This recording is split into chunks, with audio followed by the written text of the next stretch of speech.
Hi guys, welcome and welcome to Vetri Tamil IPS Academy.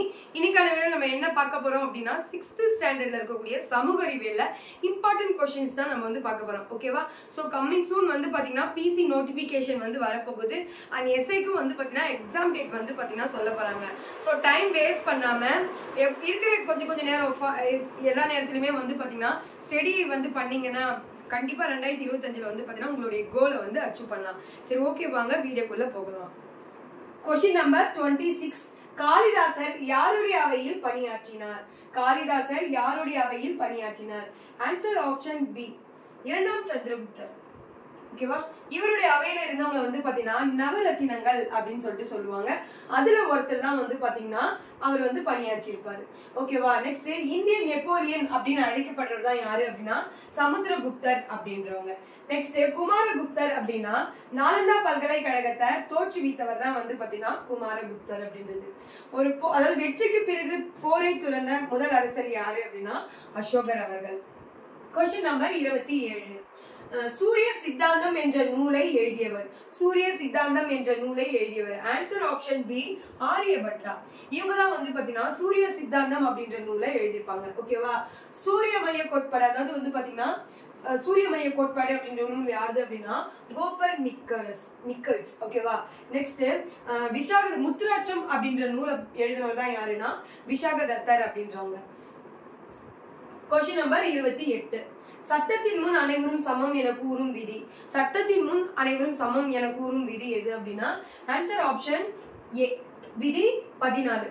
தீண்டாமை பற்றிய கூறுற விதி எது அப்படின்னு சொன்னா விதி 17. ஓகேவா? அதாவது பொது வேலை வாய்ப்புல சம ஊதியம் அப்படின்றது வந்து சொல்ற விதி வந்து பாத்தீங்கன்னா விதி 16. ஓகேவா? ஜாதி மதம் இனம் பாகுபாடு காட்டவே கூடாது அப்படின்ற சொல்ற விதி பாத்தீங்கன்னா 15. சோ இது நமக்கு ரொம்ப இம்பார்ட்டன்ட், எப்பவுமே நம்ம பாத்துக்கணும். Question number 29. அப்துல் கலாம் தீவு எந்த மாநிலத்தில் அமைந்துள்ளது? அப்துல் கலாம் தீவு எந்த மாநிலத்தில் அமைந்துள்ளது? சோ நீங்களும் செக் பண்ணிக்கங்க. So answer option C, Odisha. இப்ப அப்துல் கலாம் தீவு அப்படின்னு சொன்னாலே நம்ம மோஸ்ட் ஆஃப் என்ன பண்ணுவோம் அப்படின்னு சொன்னா தமிழ்நாடு போடலாம், அப்படி இல்லைன்னா குஜராத் அந்த மாதிரி ஏதாவது போடலாம். சோ கொஞ்சம் கிளியரா இந்த மாதிரி கொஸ்டின்லாம் கொஞ்சம் நம்ம பார்க்கணும். ஓகேவா? Question number 30. மயிலுக்கு போர்வை தந்த வள்ளல். ஓகே, கடையேழு வள்ளல்கள் வந்து பாத்தீங்கன்னா 7 பேரு. அதுல மயிலுக்கு போர்வை தந்த வள்ளல் யாரு அப்படின்னு கொஸ்டின் கேட்டிருக்காங்க. So answer option C, Pegan. முல்லைக்கு தேர் தந்தவர் தான் வந்து பாத்தீங்கன்னா பாரி. அரிய நெல்லிக்கனியை அவ்வைக்கு தந்தவர் தான் யாரு அப்படின்னா அதியமான். Question number 31. லாக்டோபேசிலஸ் எந்த ஆண்டு தேசிய நுண்ணுயிரியாக ஏற்றுக்கொள்ளப்பட்டது? இதை வந்து பாத்தீங்கன்னா ஒரு தோழமை பாக்டீரியா அப்படின்னு வந்து பாத்தீங்கன்னா கொஸ்டின் கேட்பாங்க. சோ இது எந்த ஆண்டு தேசிய நுண்ணுயிரியா ஏற்றுக்கொள்ளப்பட்டது அப்படின்னா ஆன்சர் ஆப்ஷன் பி, 2012ல வந்து பாத்தீங்கன்னா ஏற்றுக்கொள்ள. ஓகேவா? அதாவது பால்ல வந்து பாத்தீங்கன்னா தயிர் வந்து பாத்தீங்கன்னா பிரித்தெடுக்கிறது வந்து பாத்தீங்கன்னா இந்த பாக்டீரியா மூலியமா தான் அது நடக்குது. அதனால இது வந்து பாத்தீங்கன்னா தோழமை பாக்டீரியா அப்படின்னு சொல்லிட்டு சொல்றாங்க. Question number 32.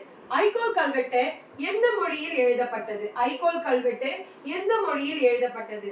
Answer option A, சமஸ்கிருத மொழி.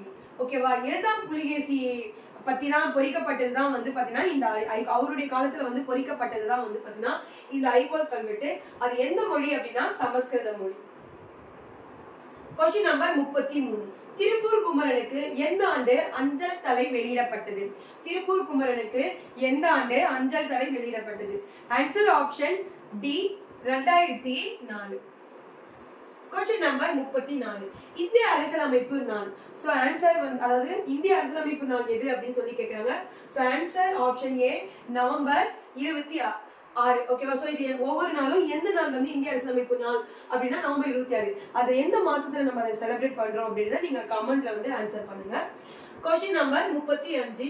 அரசியலமைப்பு சட்டம் 2020 வரை எத்தனை முறை திருத்தப்பட்டுள்ளது? அரசியலமைப்பு சட்டம் 2020 வரை எத்தனை தடவை திருத்தப்பட்டிருக்காங்கன்னா ஆன்சர் ஆப்ஷன் டி, 104 தடவை வந்து பாத்தீங்கன்னா திருத்திருக்காங்க. Question number 36. உலகிலே முதலில் பெண்களுக்கு ஓட்டுரிமை அளித்த நாடு. உலகிலே முதலாக பெண்களுக்கு ஓட்டுரிமை அளித்த நாடு. Answer option B, New Zealand. 1893ல தான் வந்து பாத்தீங்கன்னா ஓட்டுரிமை அளிச்சாங்க. Question number 37. உலக மக்களாட்சி தினம் எந்த ஆண்டிலிருந்து கடைபிடிக்கப்படுகிறது? உலக மக்களாட்சி தினம் எந்த ஆண்டிலிருந்து கடைபிடிக்கப்படுகிறது? Answer option C. ஓகேவா? மக்களாட்சி நாள் எது அப்படின்றத நீங்க கமெண்ட்ல வந்து ஆன்சர் பண்ணுங்க. நம்மளும் கொஞ்சம் யோசிக்கணும். Question number 38. தமிழ்நாட்டின் முதலாக நகராட்சி உருவாக்கப்பட்ட போது எந்த மாவட்டத்தில் இருந்தது அப்படின்னு சொல்லி கேக்குறாங்க. சோ ஆன்சர் ஆப்ஷன் பி வேலூர்ல இருக்குது, வாலாஜாபேட்டை. ஓகேவா? இப்ப தற்போது எதுல இருக்கு அப்படின்ட்டு நீங்க ஆன்சர் கமெண்ட் பண்ணுங்க. இதெல்லாம் நமக்கு ரொம்ப இம்பார்ட்டன்ட். Question number 39. திட்டக்குழு தொடங்கப்பட்ட ஆண்டு எதுன்னு கேக்குறாங்க. So answer option C 1950 March 8ல வந்து பாத்தீங்கன்னா தொடங்கினாங்க. Question number 40. அந்திவெள்ளி என்று அழைக்கப்படுவது. சோ அந்திவெள்ளி, விடியற் காலையில வெள்ளி, அந்த மாதிரிலாம் எப்படி கொஸ்டின் கேட்டாலும் ஆன்சர் ஆப்ஷன் சி வெள்ளி தான். ஓகேவா? அதாவது நம்ம கோள்களிலே மிக சிறிய கோள் எது அப்படின்னு சொன்னா புதன். ஓகேவா? அதாவது முதல் கோள் அப்படின்னு வந்து பாத்தீங்கன்னா புதன் தான் சொல்லுவாங்க. புவி வந்து பாத்தீங்கன்னா எத்தனாவது இடத்துல இருக்குன்னா 3வது இடத்துல இருக்கக்கூடிய கோள் வந்து பாத்தீங்கன்னா புவி. ஓகேவா? மிக பெரிய கோள் தான் எது அப்படின்னு சொன்னா வியாழன். Question number 41.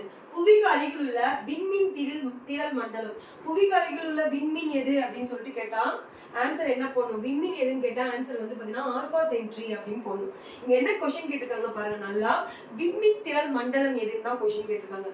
சோ ஆன்சர் வந்து பாத்தீங்கன்னா டி, ஏ அண்ட் சி அப்படின்றது. ஓகேவா?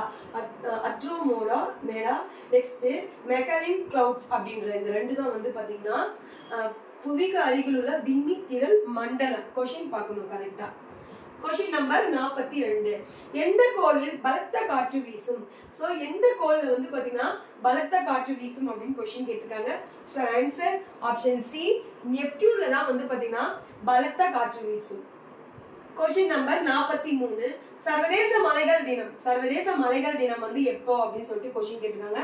ஆன்சர் ஆப்ஷன் சி டிசம்பர் 11 தான் வந்து பாத்தீங்கன்னா சர்வதேச மலைகள் தினம். ஓகேவா? மண் தினம் எது அப்படின்னா மண் தினம் எப்ப செலிப்ரேட் பண்றாங்கன்னா டிசம்பர் 5.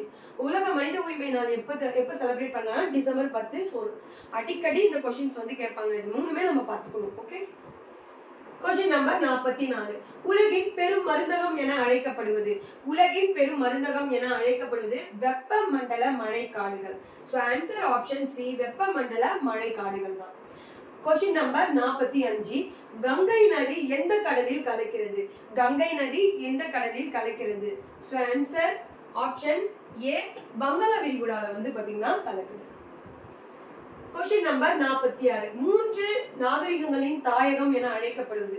3 நாகரிகங்களுடைய தாயகம் என அழைக்கப்படுவது வந்து பாத்தீங்கன்னா ஆன்சர் ஆப்ஷன் பி ஆசியா. ஓகேவா? ஆசியா தான் வந்து பாத்தீங்கன்னா 3 நாகரிகங்களின் தாயகம் என அழைக்கப்படுது. Question number 47.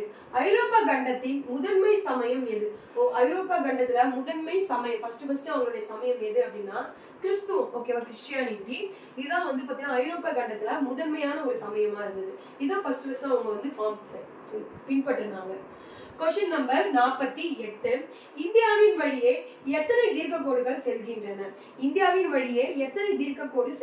அப்படின்னு சொன்னா ஆன்சர் ஆப்ஷன் ஏ 29. 6th புக்ல வந்து பாத்தீங்கன்னா 29 அப்படின்னு சொல்லிட்டு கொடுத்திருப்பாங்க. நம்ம கொஸ்டினை பொறுத்து அது எப்படி நம்ம பார்க்கலாம். அந்த அளவுக்கு உங்களுக்கு கன்ஃபியூஷன் பண்ற அளவுக்கு கொடுக்க மாட்டாங்க. 30 10th புக்ல வந்து பாத்தீங்கன்னா அந்த மாதிரி இருக்கும்.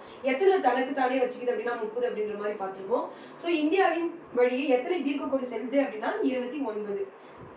உலகின் சிங்கம் என்று அழைக்கப்படுபவர் யாரு அப்படின்னு சொன்னா சிம்ம விஷ்ணு. ஆன்சர் ஆப்ஷன் சி சிம்ம விஷ்ணு. அவினி சிம்மர் அப்படின்னு அழைக்கப்படுறவர் தான் வந்து பாத்தீங்கன்னா இவரை வந்து பாத்தீங்கன்னா உலகின் சிங்கம் அப்படின்னு வந்து பாத்தீங்கன்னா சொல்லுவாங்க. Question number 50. தற்போது கிராண்ட் மாஸ்டர் பட்டம் வென்றவர். ஓகேவா? தற்போது கிராண்ட் மாஸ்டர் அப்படின்னு சொல்றவங்க யாரு அப்படின்னு சொன்னா answer option B Praggnanandhaa. World chess champion, உலகத்திலேயே வந்து வேர்ல்டு செஸ் சாம்பியன் யாரு அப்படின்னு சொன்னா டி குகேஷ் அவர்கள். பெண்கள்ல யாரு அப்படின்னு சொன்னா இப்ப தற்போது திவ்யா தேஷ்முக் அப்படின்றவங்க. ஓகேவா? நெக்ஸ்ட் முதல் கிராண்ட் மாஸ்டர் யாரு அப்படின்னா விஸ்வநாத் ஆனந்த் அவர்கள். சோ இப்போ வந்து பாத்தீங்கன்னா நம்ம 50 கொஸ்டின்ஸ் வந்து பார்த்திருக்கோம். நிறைய பேருக்கு ரொம்ப சிம்பிளா இருக்கு அப்படின்ற மாதிரி இருப்பாங்க. நம்ம ரொம்ப டஃபா படிச்சுட்டு போவோம். பட் கொஸ்டின் வந்து சிம்பிளா தான் இருக்கும். ஓகேவா? மேபி இருக்கலாம் ஒரு 10 கொஸ்டின் டஃப் கேட்கலாம். பட் உங்களுக்கு வந்து பாத்தீங்கன்னா எப்பவுமே வந்து சிம்பிளா தான் கேட்பாங்க. அது தெரியாம தான் நிறைய பேர் வந்து பாத்தீங்கன்னா ரொம்ப டஃப்பா படிச்சிருக்கேன் அப்படின்ற மாதிரி ரொம்ப கன்ஃபியூஷன் பண்ணுவீங்க. ரொம்ப சிம்பிளா ஃபர்ஸ்ட் பேசிக் கொஸ்டின் கம்பல்சரி தெரியணும். அது தெரிஞ்சதுக்கு அப்புறம் தான் நம்ம டஃப்பான கொஸ்டின்களுக்கு வந்து போகணும். ஓகேவா? ஸோ இது எல்லாமே வந்து எக்ஸாம் பாயிண்ட் ஆஃப் வியூல ரொம்ப இம்பார்ட்டன்ட் கொஸ்டின்ஸ். ஸோ நம்ம கொடுக்க போற இந்த டாப் 25 சீரீஸ் வந்து பாத்தீங்கன்னா கண்டினியூஸா வாட்ச் பண்ணிட்டு வாங்க. ஒவ்வொரு கொஸ்டினும் வந்து பாத்தீங்கன்னா அப்படியே நீங்க பார்த்தோன்னே ஆன்சர் பண்ற மாதிரி தான் இருக்கும். ஓகேவா? ஸோ கண்டினியூஸா வாட்ச் பண்ணுங்க, மிஸ் பண்ணாதீங்க. Thank you so much.